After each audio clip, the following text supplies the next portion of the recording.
This is the Eye for an Eye channel. Welcome to today's show.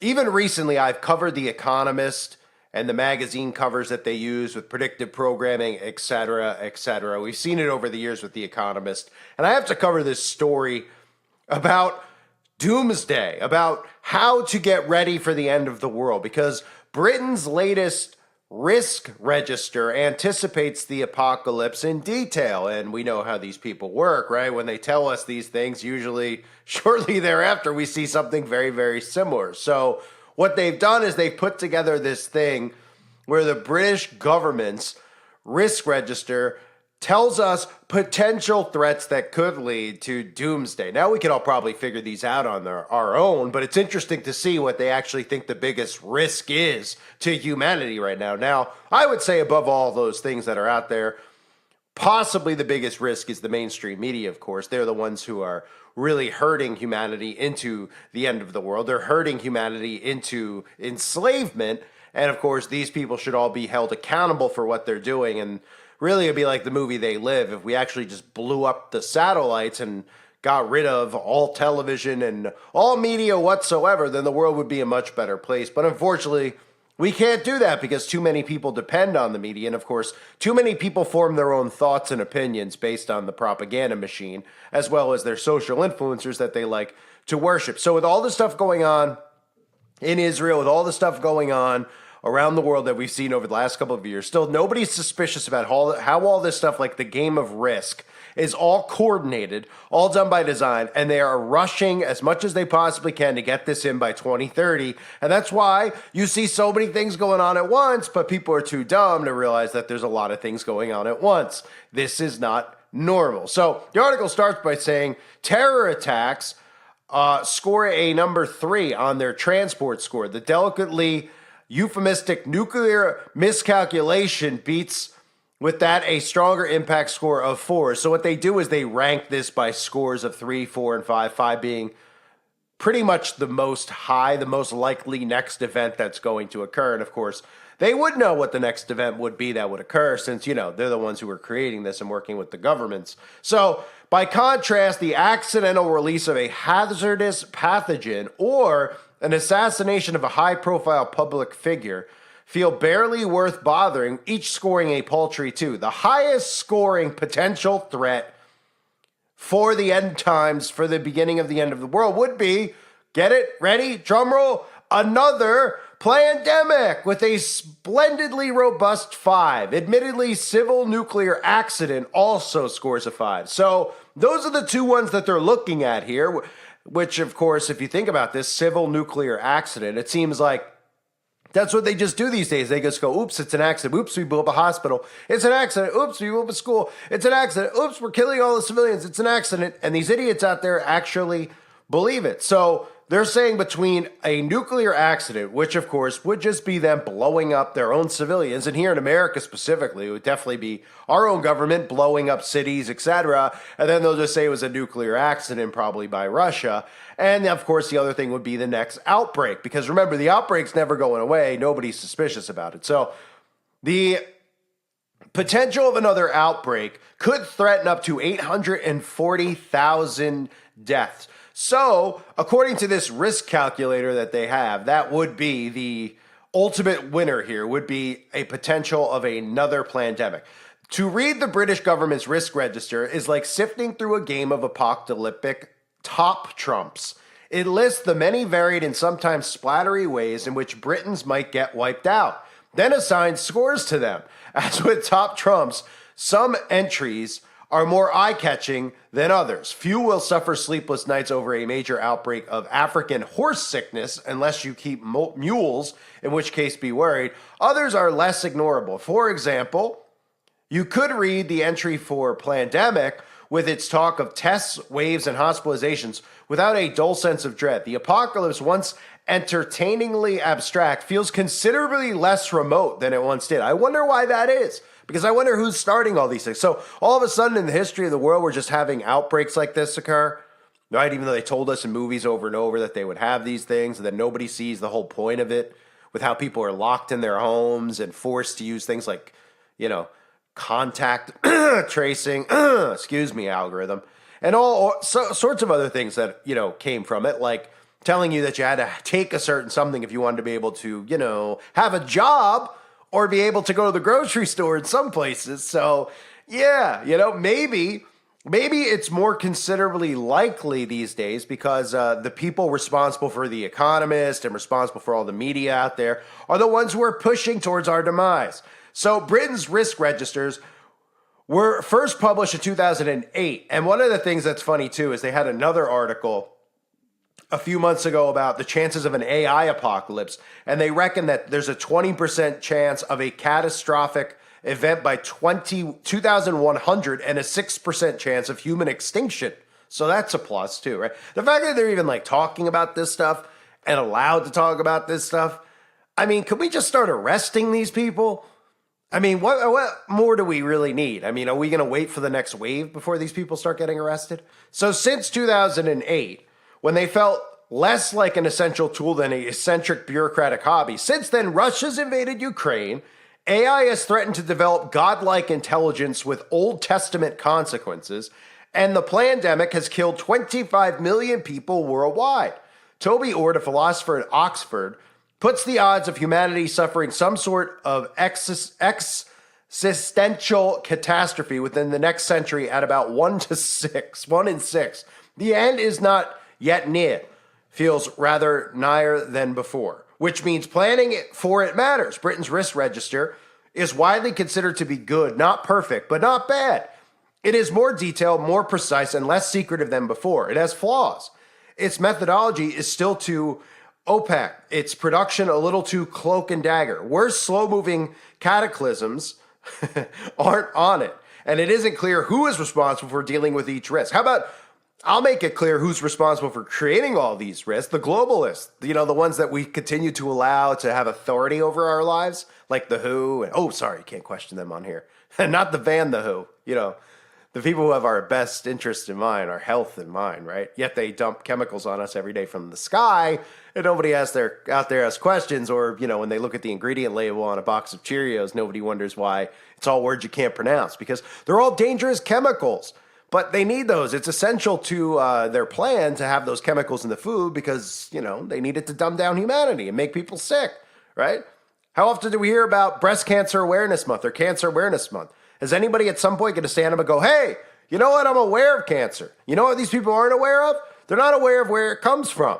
But they should be aware because there wouldn't be cancer if they weren't spraying us with soft metals day and night or putting it in our food. That's a little history lesson for the kids out there. So if you're wondering where it came from and you wonder why they continue to have months where they go, it's Breast Cancer Awareness Month. Let's virtue signal and let's feel good about ourselves and go for a walk somewhere and wear a shirt that says Breast Cancer Awareness and do nothing about it. When if you were wondering why your grandma, your mom, your uncle, whoever, well, if you're wondering who's responsible for it, it's your own government. It's the FDA, the CDC, all these great organizations that care about all of our health. I got to be careful what I say, because the truth is very hard to deal with for people. And when you start waking up, the algorithm gets very angry. So it likes to suppress that type of information. So this says, which means planning for the end of the world matters. Britain's risk register is widely considered to be good, not perfect, like I said earlier. Each risk receives 2 scores for likelihood and impact. The latter runs from 1, minor, to 5, catastrophic. These are then plotted on a matrix, but that catastrophic category is logarithmic. So with a single square are threats that might cause 1,000 deaths and ones that might cause 100,000. This looks 4 square and tidy on the page, but it is a problem, thinks Martin Rees, the co-founder of the Center for the Study of Essential Risk at Cambridge, the author of If Science is to Save Us. To reflect mega disasters, fairly the doom-o-meter ought to have some extra grade. So let's just put this in perspective with all these scientists who are telling us these things and blah, blah, blah, blah, blah. None of these things would be occurring. There'd be no mega storms. There wouldn't be mega hurricanes, earthquakes. These are all things that they're creating and doing to all of us. And like I said earlier, how much longer are we going to let them get away with it? Is my mic on? We're really going to continue to let them get away with this? It's getting a little ridiculous, right? It could really easily be stopped. We literally have psychopaths here who are dictating our lives, and then they openly write articles like this telling us how they're going to kill us. Anybody reading this thinking that? Or people just reading this going, oh, interesting. Oh, it could be another outbreak. It could be World War III. Instead of going, right, why are they openly like telling us how they're going to kill us and how we're all going to die? Right? Instead of maybe like doing something about it. Don't we have like all these groups, or supposedly like NATO and the UN, that are supposed to stop world catastrophes? Specifically like World War III. Isn't that supposed to be prevented by these groups that are supposed to be like world peace organizations? Right? Doesn't seem like they're trying to stop much of anything. Now, of course, in the service, they pretend they are. They're like, we want everyone, we want ceasefire, right? We want this, we want that. So what is the point of your organization then if you can't step in and stop the war? Oh, right. Your point of your organization is to create the wars and the conflict. So then you could be in charge of all of us without ever being elected. I got it. Ding, ding, ding. So the article goes on to say there's other quirks. The advice the Register offers to individuals feeling faintly feeble, at times almost eccentric. For a marauding terror attack, it refers to advice that tells people to run, then hide, which, though sensible, is not wholly comforting. It also suggests that to prepare for disaster, people might like to stash wind-up radios and bottled water at home, or join a community group or social club that is active in emergency preparedness. What those who don't have a local nuclear fallout club should do for fun is not clear. To understand what governments can do when they really want to, go to Brentwood in Essex. Go past the golf courses and the garden centers, and at the foot of a hill, it's a boring-looking bungalow. Step inside, and it's surprisingly cool. Its walls are thick. Its windows blocked off by steel shutters. Go down the steps, and cold air creeps around your ankles. You are standing at the start of a 100-odd meter tunnel leading to the British government's nuclear bunker. You're standing at the foot of what taking risks really seriously looks like, right? So these bunkers like that, how about we throw all the government officials out of these bunkers, right? Because why do they deserve to have the bunkers if they're the ones responsible for all this stuff, right? They're the ones supposed to be preventing it. Is anyone suspicious yet? I mean, they're the ones that are supposed to be like figuring out if our tax money goes to like building roads and things like that, right? They have all these bunkers built because they're really important, right? Maybe we should throw them out of these locations, and these should be for civilians. Maybe if people don't fund this operation with their tax money, maybe these people could be stopped. Or maybe if people start waking up, we can just round them all up and arrest them. So the article goes on to talk about the Kelvedon Hatch underground bunker built in 1952 to house politicians and civil servants in the event of a nuclear attack. Today it's eerie. The corridors smell of floor polish and the past. Okay, they go on to say it's an example of doing risk very well indeed. It's also an example of why governments don't bother with most risk. The bunker is extraordinary, but it's also useless, never needed. It was decommissioned in 1994. Now it is a museum. That's because they have nicer ones. Now they have nicer ones. And more importantly, they have new ones because they don't want you to know where they are. That's why. So any of the ones that were built for like World War II, any doomsday bunkers, they're all abandoned or sold or etc. because these people don't want you to know where they're hiding because they think that you're probably going to figure out they're responsible and then want to kill them if you survive the coming man-created apocalypse, right? Which, of course, you might say that sounds crazy, but if we all come out on the other side of this, I mean, we all have plans, right, to find them in their underground bunkers? I would hope so. I certainly would hope that that's on your to-do list because, I mean, we're really going to let them get away with it? I don't know. I mean, call me crazy, but the fact that these people plan on hiding and think they're going to get away with it, well, they don't really, I guess they underestimate people like me and you, where we do have a lot of maps of locations where they do have these underground tunnels. Now, we don't know who specifically is going to be where, right? We know that they have their underground bunkers in a lot of, like the Ozarks, their underground cities, Emerald City, right? Under the Denver airport. Pretty much the entire country, though, every country has a whole underground world, right? They're quietly revealing that to us over in Lady Gaza, like telling us about these tunnels. Like, oh, they got these tunnels. Who do you think built the tunnels? The same people who claim to be at war with them built the tunnels for them. Where they get all the money to build it? Everyone was just fine with them building tunnels underneath all. Oh, yeah, okay. Right. If we learn where their tunnels are, if we learn and realize what their plan is, then maybe it could be stopped. But it seems like more people don't want to stop it. They're more interested in trying to figure out, hey, what's the risk factor of this doomsday occurring? Hey, maybe they'll kill us that way. Yeah, it sounds really great. Let's just, write articles in mainstream media outlets about how the government's going to kill us And we're supposed to just smile, nod, and say, cool, great article. Let's give them a Nobel Peace Prize. Oh, unbelievable, folks. So they're telling us the next one, whatever, they're telling us the biggest threat is still an outbreak.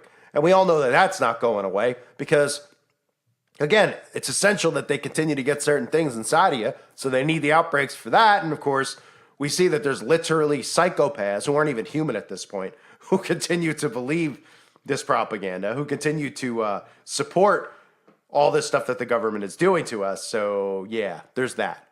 I thank everybody for being here. I just wanted to cover this article. I thought it was hilarious when I saw it from The Economist. I hope everybody out there is doing well. Please make sure you sub to my backup channels if you haven't yet. I hope to see more people over on the website, uprisingrevival.com. Thanks again, everybody. God bless all of you as always and your families.